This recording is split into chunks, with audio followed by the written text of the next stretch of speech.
I still remember that night. Not because of the charts, not because of the numbers. I remember it because of the silence. It was one of those moments when the market doesn't scream, it doesn't panic, it doesn't explode. It just goes quiet. Too quiet. The kind of quiet that makes your stomach tighten before your mind can explain why. Terra was supposed to be different. Not another meme, not another empty promise. It was supposed to be stable. That word again. Stable, safe, mathematical, elegant. An algorithm that could replace trust with logic. A system that claimed it no longer needed faith in humans, institutions, or governments. And millions of people believed it. Not because they were stupid, but because they wanted to believe. I remember watching Luna hover, wobble, hesitate. I remember people on Twitter reassuring each other. This is just a temporary depeg. The algorithm will correct itself. This is how the system is designed. Those words have haunted markets for decades. This is how it's designed.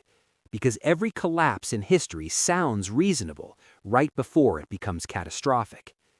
At first, the fear was subtle. A few candles, a few tweets, a few nervous jokes. Then came the moment when belief cracked. UST was no longer $1, not 99 cents, not 95. It was drifting, slowly, quietly, like a ship losing its anchor at night. And that's when the real danger began. Because markets don't collapse when prices fall.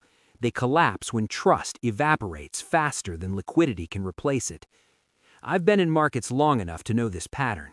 It doesn't matter if it's stocks, forex, crypto, or commodities. When trust breaks, logic follows it into the abyss. Terra wasn't just a protocol. It was a promise. A promise that code could remove fear. A promise that incentives could replace discipline. A promise that stability could be engineered without pain. And when that promise failed, it didn't just wipe out portfolios. It erased identities. I want to tell you about someone tonight, not because his story is unique, but because it's painfully common. Let's call him Daniel. Daniel wasn't chasing Lambos. He wasn't gambling on moonshots. He was careful, conservative even. He parked a large portion of his capital in UST because it made sense to him. 8% yield, stable, backed by code, not politicians. To Daniel, Terra wasn't speculation. It was a foundation. He checked his account every morning like a ritual. Numbers steady, yield accumulating, peace of mind quietly compounding. Until the morning it didn't. The first time he saw UST at 98 cents, he laughed. The second time, at 95, he refreshed the page. At 90, his hands stopped feeling warm. By the time Luna started spiraling, Daniel wasn't thinking about returns anymore. He was thinking about exits, about withdrawals, about whether the system would let him leave. That's when reality hit. Liquidity was gone. Redemption was theoretical.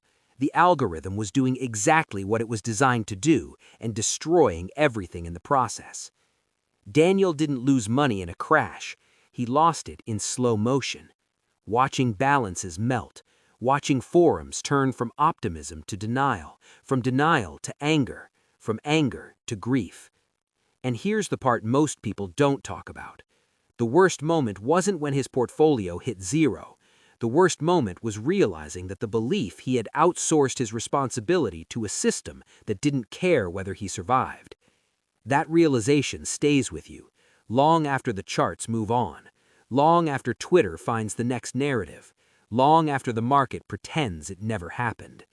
Because Terra didn't just break accounts, it broke something far more dangerous to lose in trading. It broke trust in certainty. There's a mistake that keeps repeating itself in every major collapse. It isn't leverage, it isn't greed, it isn't even ignorance. It's something quieter, more subtle, more human. It's the moment when traders stop asking what could go wrong and start asking why wouldn't this work. Terra didn't fail because people were reckless. It failed because people trusted a story that removed the need for doubt. That's the real mistake. The pain didn't begin when Luna went to zero. The pain began much earlier, when responsibility quietly shifted away from the individual and into the system. Let the algorithm handle it. Let the incentives balance it. Let the code do the thinking. Those ideas feel comforting because they promise relief from uncertainty, and uncertainty is exhausting. Markets demand constant vigilance, constant humility, constant awareness that anything can fail. Terra offered something seductive: rest. You didn't need to think about counterparty risk. You didn't need to think about liquidity stress. You didn't need to think about reflexivity. You just needed to believe. And belief is dangerous in markets because belief doesn't scale under pressure. When stress enters the system, beliefs don't stabilize price. Liquidity does. When redemptions accelerate, narratives collapse. When exits become crowded, algorithms don't negotiate, they execute. This is where the pain deepened. As Luna began minting trillions of tokens to defend the peg, something brutal happened in real time. The system didn't break. It behaved exactly as designed, expanding supply to absorb pressure. But markets don't care about design intentions. They care about consequences. Every new Luna minted diluted existing holders. Every attempt to save UST accelerated the death spiral. What looked like protection became a weapon against those still inside. This is the part retail traders struggle to accept. There was no villain pulling a lever at the end, no final betrayal, no hidden switch. Just math, incentives, and panic feeding on each other. And panic always wins when liquidity is finite. People like Daniel weren't slow, they weren't careless. They were trapped inside a system that required everyone else to stay calm for them to survive. That's not stability, that's fragility disguised as innovation. The deeper pain wasn't losing money. It was realizing that safety had been outsourced to a structure that collapsed the moment human behavior turned irrational, which is exactly when markets become most dangerous. And markets always become irrational. The revelation didn't come with a headline. It came later, quietly, after the charts were gone, after the forums emptied, after the post-mortems replaced the hype. The revelation was this: anything that promises certainty in a probabilistic world is lying to you, even if the math looks beautiful. Terra wasn't a failure of code, it was a failure of assumptions. It assumed that arbitrage would always function, that liquidity would always be available, that rational actors would behave rationally under stress. Those assumptions collapse the moment fear enters the room. Markets are not equations. They are crowds, and crowds don't respond to incentives the way white papers say they should. They respond to fear, urgency, survival. Once I understood that, Terra stopped being a crypto story and became something much older. It became another chapter in the same book that includes long-term capital management, Lehman Brothers, and every beautifully engineered system that forgot one thing: humans don't stay calm when exits feel threatened. The awakening isn't realizing that Terra was flawed. The awakening is realizing that any system that depends on continuous confidence is unstable by nature. That includes protocols. That includes funds. That includes brokers. That includes strategies. And once you see that, you stop asking which system is safest. You start asking which risks you actually control. That's when you stop being a passenger in the market and start becoming a survivor. The deeper you sit with what happened to Terra, the more uncomfortable the truth becomes. Because collapses like this aren't rare accidents. They're not black swans. They're not even failures in the way most people think. They are structural outcomes. Every system that promises stability without a real shock absorber is quietly borrowing time from the future. Terra wasn't generating yield, it was redistributing confidence. And confidence, unlike capital, disappears instantly when fear enters the equation. Here's the part that most postmortems avoid. The moment UST slipped below $1, the game was already over. Not because the peg was broken, but because the exit door became visible. Once people can see the door, they start moving toward it, and when too many people move at once, the room empties violently. This is where reflexivity takes control. As UST depegged, redemptions increased. As redemptions increased, Luna's supply exploded. As supply exploded, price collapsed. As price collapsed, confidence evaporated. Each step accelerated the next. There was no reset button because there was no external balance sheet willing to absorb the shock. No central authority, no lender of last resort, just code reacting faster than human judgment could slow it down. This is what insiders understand instinctively. Markets don't fail when prices move against you. They fail when liquidity becomes one-directional. Smart money doesn't ask whether a system is innovative. It asks one question: what happens when everyone wants out at the same time? If the answer depends on most people staying calm, the system is already fragile. In Terra's case, the yield wasn't free. It was a pressure valve. It encouraged size. It encouraged concentration. It encouraged people to treat UST as cash rather than exposure.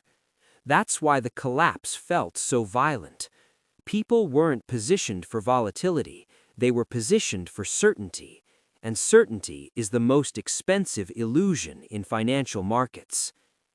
Insiders weren't shocked by Terra's death spiral. They recognized the pattern immediately. Algorithmic pegs have always struggled under stress. From currency regimes to synthetic instruments, the history is clear. When confidence breaks, math alone cannot restore it. What shocked retail traders wasn't the mechanism, it was how fast belief turned into panic. Because belief delays exits, and delayed exits amplify losses. That's the unspoken lesson behind Terra. Not that decentralized systems are bad, not that innovation is dangerous, but that risk doesn't disappear just because it's hidden behind elegant design. The moment you stop demanding a margin of safety, the market starts preparing a lesson, and it always collects its tuition in full. What Terra ultimately forced me to confront wasn't a flaw in crypto. It was a flaw in how most retail traders think about safety. We tend to ask the wrong questions. We ask whether something is decentralized enough, whether it's audited, whether smart people are backing it, whether the yield makes sense on paper. But markets don't collapse on paper. They collapse in motion. The first principle that Terra burned into memory is this: never confuse stability with resilience. Something can look stable for years and still shatter instantly under stress. Resilience is not about how calm a system looks in good times, but how it behaves when fear spreads faster than logic. The second principle is harder to accept.